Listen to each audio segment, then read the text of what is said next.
राम राम मंडळी. तर सुका चारा हा ट्रॅक्टर ट्रॉलीमध्ये आणायचा की बैलगाडीमध्ये आणायचा? तर सर्वात अगोदर मी तुम्हाला सांगून देतो, या चाऱ्याला म्हणजे ढोराईचा चारा याला आमच्या विदर्भामध्ये कुटार म्हणतात.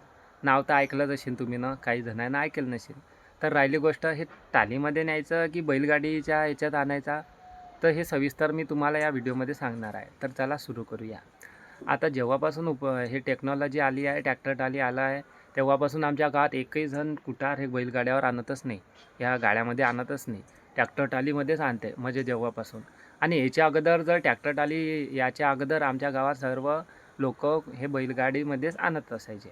आता पण मी तुम्हाला सांगतो, माझं म्हणणं असं नाही की ट्रॅक्टर ट्रॉलीमध्ये आणू नका, पण ट्रॅक्टर ट्रॉलीमध्ये आण्याचे नुकसान सांगतो मी तुम्हाला.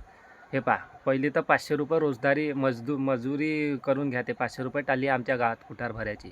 दुसरी मालकाची 500 रुपये, ते अलग 1000 रुपये झालं. आणि राहिली गोष्ट म्हणजे ते तंतोतंत भरतात, ते कसंही भरता कुटार. हे डायरेक्ट त्याला टाली आली की ते मजदूर आता दुसऱ्याचं असलं की आपल्याला समजतेच कसंही असते ते, तर ते कसंही भरता.